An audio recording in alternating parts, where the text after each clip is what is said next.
मेनका विश्वामित्र मिलन, कन्या की उत्पत्ति, शकुंत पक्षियों के द्वारा उसकी रक्षा और कण्व का उसे अपने आश्रम पर लाकर शकुंतला नाम रखकर पालन करना। पिछले अध्याय में हमने राजा दुष्यंत का शकुंतला से मिलना और उसके जन्म की कथा के बारे में पूछा जाना सुना। आप सभी मेरे दूसरे चैनल पुराण विद आभा शर्मा जावास में जाकर ब्रह्म पुराण और पद्म पुराण की श्रवण पुस्तिका का भी आनंद ले सकते हैं। महर्षि कण्व ने कहा, मेनका के ऐसा कहने पर इंद्रदेव ने वायु को उसके साथ जाने का आदेश दिया। तब मेनका वायुदेव के साथ समय अनुसार वहां से प्रस्थित हुई। वन में पहुंचकर भीरू स्वभाव वाली सुंदरी मेनका ने एक आश्रम में विश्वामित्र मुनि को तप करते देखा। वे तपस्या द्वारा अपना समस्त पाप दग्ध कर चुके थे। उस समय महर्षि को प्रणाम करके वे अप्सरा उनके समीपवर्ती स्थान में भांति भांति की क्रीड़ाएं करने लगी। इतने में ही वायु ने मेनका का चंद्रमा के समान उज्जवल वस्त्र उसके शरीर से हटा दिया। यह देख सुंदरी मेनका लज्जाकर वायुदेव को कोसती एवं मुस्कुराती हुई सी वह वस्त्र लेने की इच्छा से तुरंत ही उस स्थान की ओर दौड़ पड़ी जहां वह वस्त्र गिरा था। अग्नि के समान तेजस्वी महर्षि विश्वामित्र के देखते देखते वहां ये घटना घटित हुई। वह अनिंद्य सुंदरी विषम परिस्थिति में पड़ गई थी और घबराकर वस्त्र लेने की इच्छा कर रही थी। उसका रूप सौंदर्य अवर्णनीय था, तरुणावस्था भी अद्भुत थी। उस सुंदरी अप्सरा को मुनिवर विश्वामित्र ने नग्न देख लिया। उसके रूप और गुणों को देखते ही विप्रवर विश्वामित्र काम के अधीन हो गए। संपर्क में आने के कारण मेनका में उनका अनुराग हो गया। उन्होंने मेनका को अपने निकट आने का निमंत्रण दिया। अनिद्य सुंदरी मेनका तो ये चाहती ही थी। उनसे संबंध स्थापित करने के लिए वह राजी हो गई। तदनंतर वे दोनों वहां सुदीर्घ काल तक इच्छानुसार विहार तथा रमण करते रहे। वे महान काल उन्हें एक दिन के समान प्रतीत हुआ। काम और क्रोध पर विजय न पा सकने वाले उन सदा क्षमाशील महर्षि ने दीर्घ काल से उपार्जित की हुई तपस्या को नष्ट कर दिया। तपस्या का क्षय होने से मुनि के मन पर मोह छा गया। तब मेनका काम तथा राग के वशीभूत हुई मुनि के पास गई। ब्राह्मण फिर मुनि ने मेनका के गर्भ से हिमालय के रमणीय शिखर पर मालिनी नदी के किनारे शकुंतला को जन्म दिया। मेनका का काम पूरा हो चुका था। वह उस नवजात गर्भ को मालिनी के तट पर छोड़कर तुरंत इंद्रलोक को चली गई। सिंह और व्याघ्रों से भरे हुए निर्जन वन में उस शिशु को सोते देख शकुंतों अर्थात पक्षियों ने उसे सब ओर से पंखों द्वारा ढक लिया, जिससे कच्चा मांस खाने वाले गिद्ध आदि जीव वन में उस कन्या की हिंसा न कर सके। इस प्रकार वहां शकुंत ही मेनका कुमारी की रक्षा कर रहे थे। उसी समय आचमन करने के लिए जब मैं मालिनी तट पर गया तो देखा यह रमणीय निर्जन वन में पक्षियों से घिरी हुई सो रही है। मुझे देखते ही वे सब मधुरभाषी पक्षी मेरे पैरों पर गिर पड़े और सुंदर वाणी में इस प्रकार कहने लगे, ब्राह्मण, यह विश्वामित्र की कन्या आपके यहाँ धरोहर के रूप में आई है। आप इसका पालन पोषण कीजिए। कौशिकी के तट पर गए हुए आपके सिवा विश्वामित्र काम और क्रोध को नहीं जीत सके हैं। आप दयालु हैं, इसलिए उनकी पुत्री का पालन कीजिए। इस प्रकार पक्षियों ने कहा। कण्व मुनि कहते हैं, ब्राह्मण, मैं समस्त प्राणियों की बोली समझता हूँ और सब जीवों के प्रति दया भाव रखता हूँ। अतः उस निर्जन महावन में पक्षियों से घिरी हुई इस कन्या को वहां से लाकर मैंने इसे अपनी पुत्री के पद पर प्रतिष्ठित किया।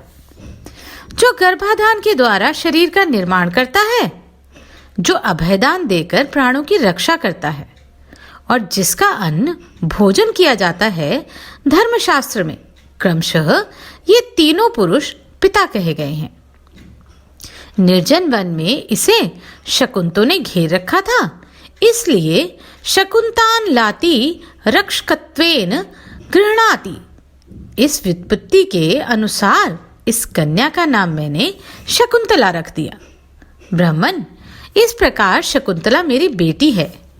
आप ये जान लें, प्रशंसनीय शील स्वभाव वाली शकुंतला भी मुझे अपना पिता मानती है।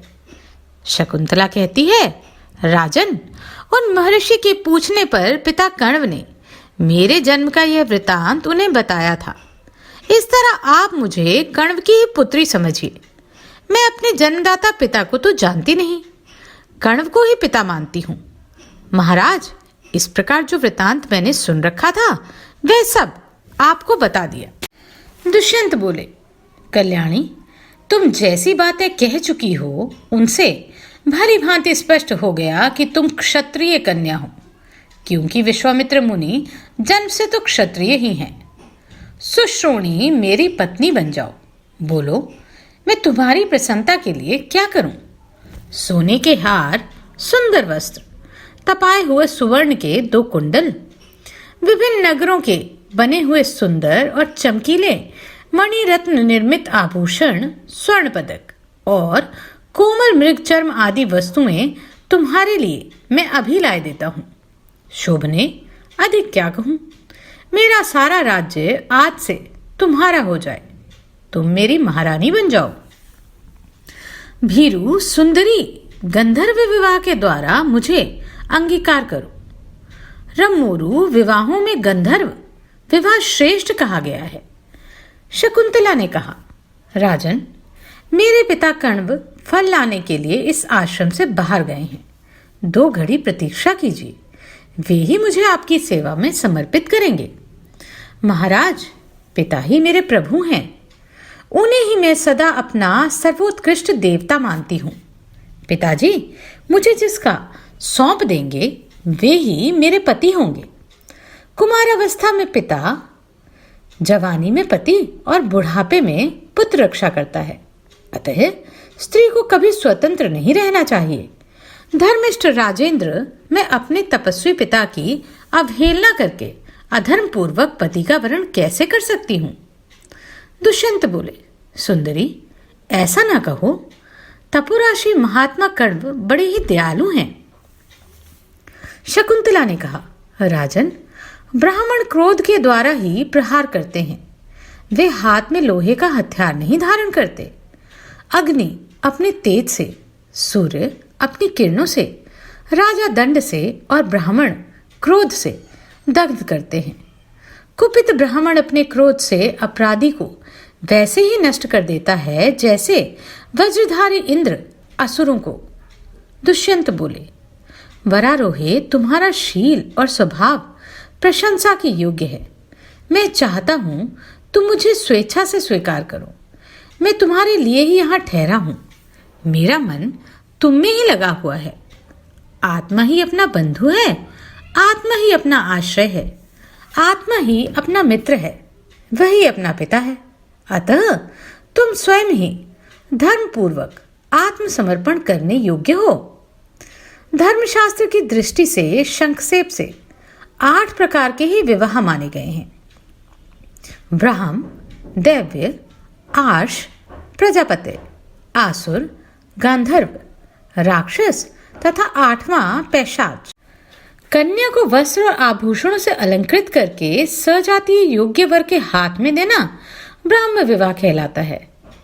अपने घर पर देवयज्ञ करके यज्ञांत में ऋत्विज को अपनी कन्या का दान करना देव विवाह कहलाता है। वर और कन्या दोनों साथ रहकर धर्माचरण करें, इस बुद्धि से कन्यादान करना प्रजापत्य विवाह माना गया है। वर से 1 गाय और 1 बैल शुल्क के रूप में लेकर कन्यादान करना आर्ष विवाह बताया गया है।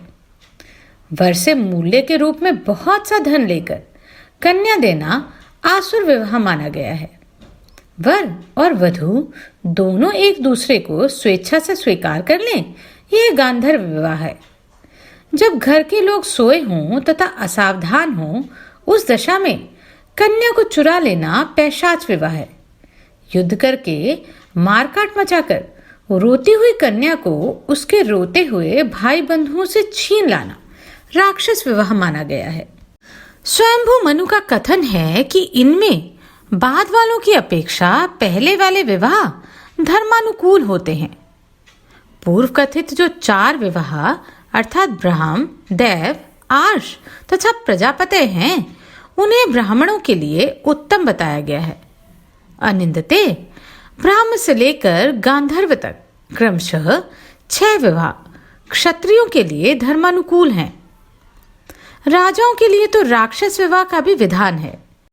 वैश्यों और शूद्रों में आसुर विवाह ग्राह्य माना गया है। अंतिम 5 विवाहों में 3 तो धर्म सम्मत हैं और 2 अधर्म रूप माने गए हैं। पैशाच और आसुर विवाह कदापि करने योग्य नहीं है। इस विधि के अनुसार विवाह करना चाहिए, यह धर्म का मार्ग बताया गया है। गांधर्व और राक्षस दोनों विवाह क्षत्रिय जाति के लिए धर्मानुकूल ही हैं। अतः उनके विषय में तुम्हें संदेह नहीं करना चाहिए। वे दोनों विवाह परस्पर मिले हों या पृथक पृथक हों, क्षत्रिय के लिए करने योग्य ही हैं, इसमें संशय नहीं है। अतः सुंदरी, मैं तुम्हें पाने के लिए इच्छुक हूं। तुम भी मुझे पाने की इच्छा रखकर गांधर्व विवाह के द्वारा मेरी पत्नी बन जाओ। शकुंतला ने कहा, पौरव श्रेष्ठ, यदि ये गांधर्व विवाह धर्म का मार्ग है, यदि आत्मा स्वयं ही अपना दान कर सकती है, तो इसके लिए मैं तैयार हूं। किंतु प्रभु, मेरी एक शर्त है, उसे सुन लीजिए और उसका पालन करने के लिए मुझसे सच्ची प्रतिज्ञा कीजिए। वह शर्त यह है कि यह मैं एकांत में आपसे कह रही हूं। महाराज दुष्यंत, मेरे गर्भ से आपके द्वारा जो पुत्र उत्पन्न हो, वही आपके बाद युवराज हो, ऐसी मेरी इच्छा है। यह मैं आपसे सत्य कहती हूँ। यदि यह शर्त इसी रूप में आपको स्वीकार हो, तो आपके साथ मेरा समागम हो सकता है। वैशंपायन जी कहते हैं, जन्मेजय, शकुंतला की यह बात सुनकर राजा दुष्यंत ने बिना कुछ सोचे विचारे यह उत्तर दे दिया, ऐसा ही होगा। वे शकुंतला से बोले, शुचिस्मते, मैं शीघ्र तुम्हें अपने नगर में ले चलूंगा। सुश्रोणी, तुम राजभवन में ही रहने योग्य हो, मैं तुमसे ये सच्ची बात कहता हूं। ऐसा कहकर राजर्षि श्री दुष्यंत ने अनित्यगामिनी शकुंतला का विधि पूर्वक पाणी ग्रहण किया और उसके साथ एकांतवास किया। फिर उसे विश्वास दिलाकर वहां से विदा हुए। जाते जाते उन्होंने बार बार कहा, पवित्र मुस्कान वाली सुंदरी, मैं तुम्हारे लिए चतुरंगिनी सेना भेजूंगा और उसी के साथ अपने राजभवन में बुलवाऊंगा। अनिंद्यगामिनी शकुंतला से ऐसा कहकर राजश्री दुष्यंत उसे अपनी भुजाओं में भर लेते हैं और उसकी ओर मुस्कुराते हुए देखते हैं। देवी शकुंतला राजा की परिक्रमा करके खड़ी थी। उस समय उन्होंने उसे हृदय से लगा लिया। शकुंतला के मुख पर आंसुओं की धारा बह चली और वह नरेश के चरणों में गिर पड़ी। राजा ने देवी शकुंतला को फिर उठाकर बार बार कहा, राजकुमारी, चिंता ना करो, मैं अपने पुण्य की शपथ खाकर कहता हूं, तुम्हें अवश्य बुला लूंगा। वैशंपायन जी कहते हैं, जन्मेजय, इस प्रकार शकुंतला से प्रतिज्ञा करके नरेश्वर राजा दुष्यंत आश्रम से चल दिए। उनके मन में महर्षि कण्व की ओर से बड़ी चिंता थी कि तपस्वी भगवान कण्व यह सब सुनकर ना जाने क्या कर बैठेंगे। इस तरह चिंता करते हुए राजा ने अपने नगर में प्रवेश किया। उनके गए 2 घड़ी ही बीती थी कि महर्षि कण्व भी आश्रम पर आ गए, परंतु शकुंतला लज्जावश पहले के समान पिता के समीप नहीं गई। तत्पश्चात वह डरती हुई ब्रह्मर्षि के निकट धीरे धीरे गई और फिर उसने उनके लिए आसन लेकर बिछाया। शकुंतला इतनी लज्जित हो गई थी कि महर्षि से कोई बात तक न कर सकी। भरत श्रेष्ठ, वह अपने धर्म से गिर जाने के कारण भयभीत हो रही थी। जो कुछ समय पहले तक स्वाधीन ब्रह्मचारिणी थी, वही उस समय अपना दोष देखने के कारण घबरा गई थी। शकुंतला को लज्जा में डूबी हुई देख महर्षि कर्ण उससे कहने लगे। कर्ण बोले, बेटी, तू सलज रहकर ही दीर्घायु होगी, अब पहले जैसी चपल ना रह सकेगी। शुभे, सारी बातें स्पष्ट बता, भय न कर। वैशंपायन जी कहते हैं, राजन, पवित्र मुस्कान वाली वह सुंदरी अत्यंत सदाचारिणी थी, तो भी अपने व्यवहार से लज्जा का अनुभव करती हुई महर्षि कर्ण से बड़ी कठिनाई के साथ गदगद कंठ करती हुई बोली, तात, इलिल कुमार महाराज दुष्यंत इस वन में आए थे। देवयोग से इस आश्रम पर भी उनका आगमन हुआ और मैंने उन्हें अपना पति स्वीकार कर लिया। पिताजी, आप उन पर प्रसन्न हो। वे महायशस्वी नरेश अब मेरे स्वामी हैं। इसके बाद का सारा वृतांत आप दिव्य ज्ञान दृष्टि से देख सकते हैं। क्षत्रिय कुल को अभयदान देकर उन पर कृपा दृष्टि करें। महातपस्वी भगवान कर्ण दिव्य ज्ञान से संपन्न थे। वे दिव्य दृष्टि से देखकर शकुंतला की तत्कालिक अवस्था को जान गए, अतः प्रसन्न होकर बोले, भद्रे, आज तुमने मेरी अवहेलना करके जो एकांत में किसी पुरुष के साथ संबंध स्थापित किया है, वह तुम्हारे धर्म का नाशक नहीं है। क्षत्रिय के लिए गंधर्व विवाह श्रेष्ठ कहा गया है। स्त्री और पुरुष दोनों एक दूसरे को चाहते हों, उस दिशा में उन दोनों का एकांत में जो मंत्रहीन संबंध स्थापित होता है, उसे गांधर्व विवाह कहते हैं।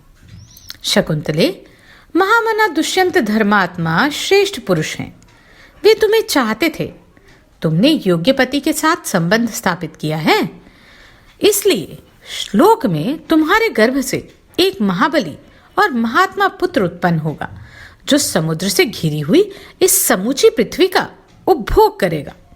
शत्रुओं पर आक्रमण करने वाला उस महामना चक्रवर्ती नरेश की सेना सदा अप्रतिहत होगी। उसकी गति को कोई रोक नहीं सकेगा। तदनंतर शकुंतला ने उनके लाए हुए फल के भार को लेकर यथास्थान रख दिया। फिर उनके दोनों पैर धोए तथा जब वे भोजन और विश्राम कर चुके, तब वह मुनि से इस प्रकार बोली, भगवन, मैंने पुरुषों में श्रेष्ठ राजा दुष्यंत का पति रूप में वर्ण किया है, अतः मंत्रियों सहित उन नरेश्वर पर आपको कृपा करनी चाहिए। कर्ण बोले, उत्तम वर्ण वाली पुत्री, मैं तुम्हारे भले के लिए राजा दुष्यंत पर भी प्रसन्न ही हूं। शुचिस्मते, अब तक तेरे बहुत से ऋतु व्यर्थ बीत गए हैं, इस बार यह सार्थक हुआ है। अनघे, तुझे पाप नहीं लगेगा। शुभे, तुम्हारी जो इच्छा हो वह वर मुझसे मांग लो। वैशंपायन जी कहते हैं, जन्मेजय, तब शकुंतला ने दुष्यंत के हित की इच्छा से यह वर मांगा कि पुरुवंशी नरेश सदा धर्म में स्थिर रहें और वे कभी राज्य से भ्रष्ट ना हों। उस समय धर्मात्माओं में श्रेष्ठ कर्ण ने उससे कहा, एवमस्तु। यह कहकर उन्होंने मूर्तिमती लक्ष्मी सी पुत्री शकुंतला का दोनों हाथों से स्पर्श किया और कहा, बेटी, आज से तू महात्मा राजा दुष्यंत की महारानी है, अतः पतिव्रता स्त्रियों को जो बर्ताव तथा सदाचार करना चाहिए, उसका निरंतर पालन करना।